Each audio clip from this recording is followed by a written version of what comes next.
The tape doesn't lie. When the ball went up last season, George Pickens tilted the field. Corners opened their hips, early safeties shaded wide, and suddenly the entire structure of the defense shifted.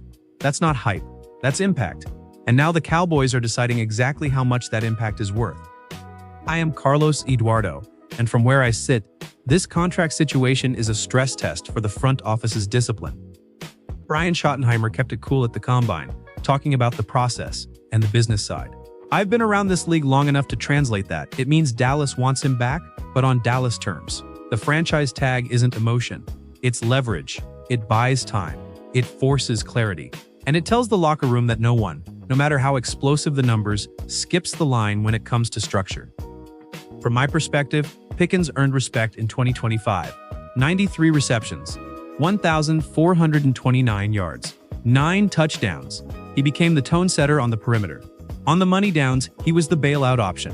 When coverage got tight, he didn't blink. That's clutch factor under the bright lights at Jerry World.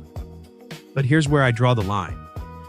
This franchise has learned, sometimes the hard way, that talent alone doesn't win in January. The 90s dynasty wasn't built on splash moves. It was built on balance, cap awareness, and accountability. Amit ran behind dominance. Eichmann operated with protection. Irvin thrived in structure. That formula still applies. Today, the Cowboys are carrying premium contracts at quarterback and across the roster. When I evaluate this situation, I'm not just asking, is Pickens elite? I'm asking, does this deal preserve flexibility to fortify the trenches and maintain defensive gap discipline? Because if the offensive line falters or the defense leaks in the run game, no receiver contract fixes that. There's chatter about a possible tag and trade. I see that as calculated pressure. It reminds the market that the star controls the asset. If another team wants to overpay, Dallas can pivot. That's smart business. But if I'm being honest with Cowboys fans, moving him would create a ripple effect inside that locker room. Players notice when a guy who just produced at a high level gets shipped out. The NFC East isn't forgiving.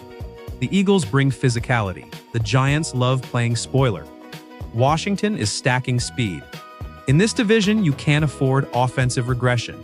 You need perimeter weapons who command double coverage and still deliver when it's 3rd and 8 with the season hanging in the balance. What I see on the film is a receiver entering his prime. I also see a front office trying to protect the long game. That tension is healthy.